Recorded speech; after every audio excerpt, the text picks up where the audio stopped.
Good morning students. Today we will discuss about the topic of Alauddin Khilji. So Alauddin Khilji is the greatest ruler among the Delhi Sultanates. He ruled from the year 1296 to 1316 for a period of 20 years. He was the nephew and son-in-law of Jalaluddin Khilji, who put an end to the slave dynasty in March 1290. In the beginning, Alauddin Khilji was appointed as the governor of the Kara kingdom. He also brought Oudh under his control.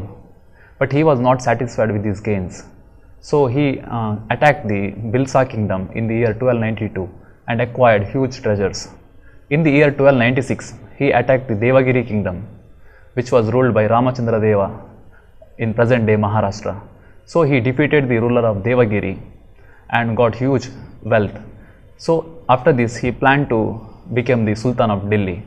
So he invited his uncle Jalaluddin Khilji to Kara in order to collect the treasures and put a part to him. So Jalaluddin Khilji came to Kara in order to collect the treasures.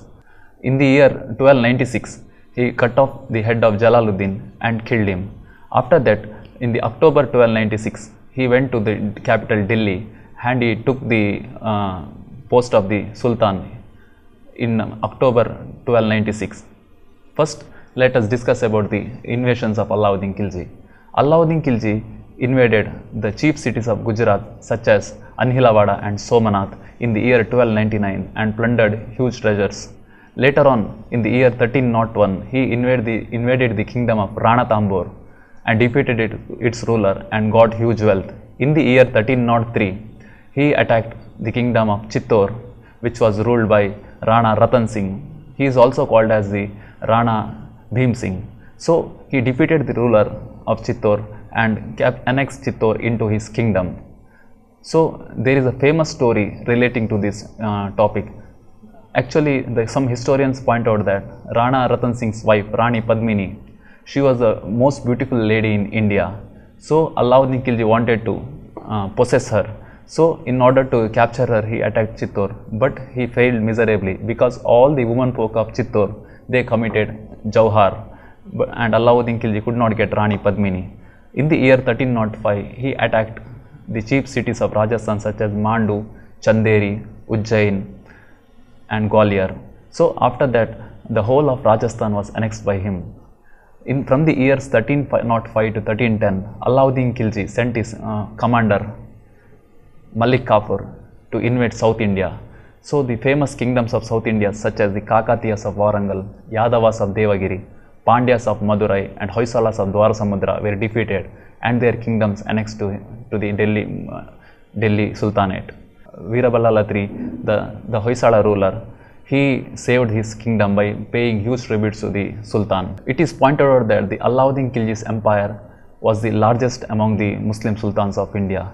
His empire extended from the Multan in the northwest to Bengal in the east and from Himalayas in the north to Madurai in the south. Eminent historian R.S. Sharma says that Alauddin Khilji is really the greatest Muslim ruler of India because during his time the crescent dominated from the Himalayas to the Cape Comorin and from sea to sea. Now let us discuss about the administrative achievements of Alauddin Khilji. Alauddin Khilji was an absolute monarch. He possessed the legislative, executive, judiciary and military powers all in his hands.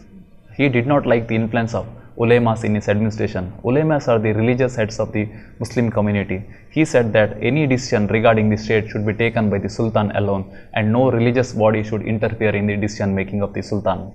So Alauddin Khilji acted as an autocratic despot. Everything he did was in the welfare of the state. So he had appointed, in his administration, he had appointed 10 ministers. After the Sultan, the Wazir was the famous minister. Wazir is the chief minister. So he was the military as well as financial officer.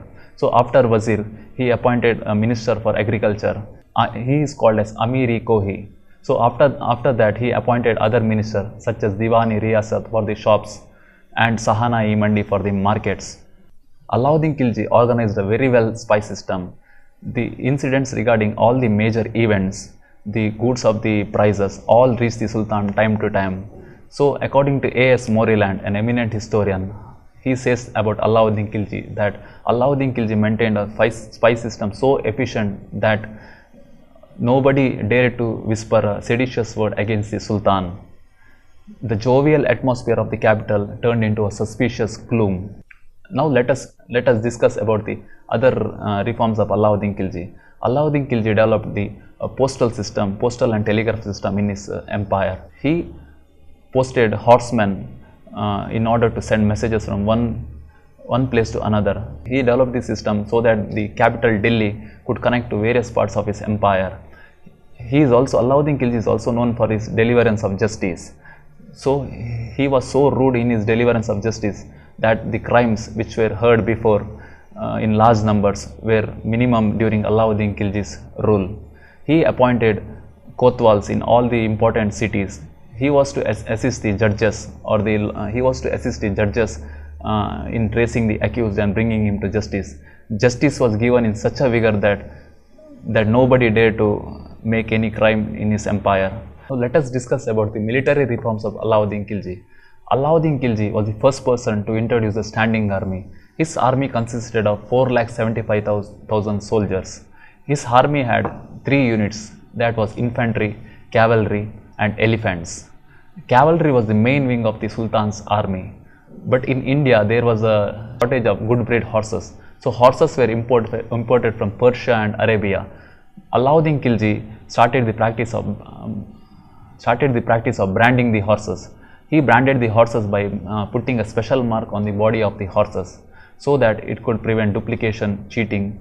Alauddin Khilji also introduced reforms in the field of cattle markets. He opened cattle markets in all over the country so that people could get the cattle and other animals at a very convenient way. He also started the practice of starting the slave markets. Slaves were sold like animals in the slave market. Just like buying a commodity, they could pay the prices and buy the slaves. The slaves were normally the people who were brought to the markets after their rulers were defeated. They included the members of the royal family of the defeated ruler and their soldiers and all other common men. So they were 2 types of slaves. One type of slaves, they were doing the household chores. The other type of slaves were engaged in the military operations. So when you see in the earlier days of the Sultanate, we can see that the slaves, they rose from their lower level position to the military officers.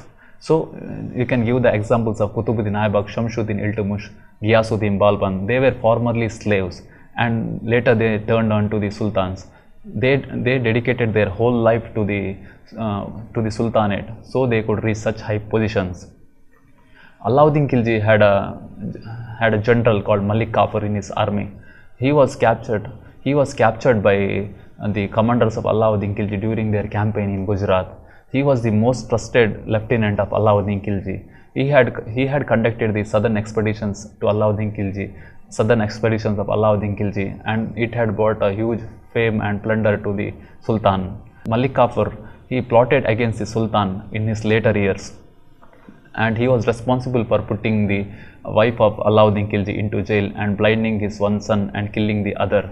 So later Alauddin Khilji was killed by Malik Kafur, and Alauddin Khilji's another son Mubarak Shah was put to the throne by Malik Kafur. But later he himself was killed by his other friends.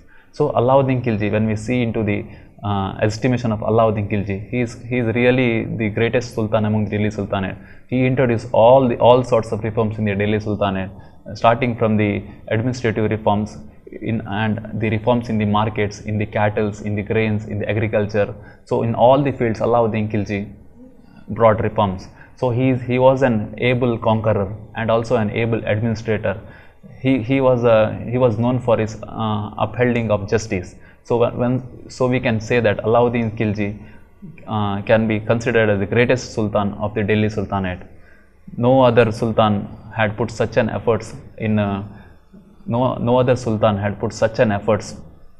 their career in order to improve the life of the common people.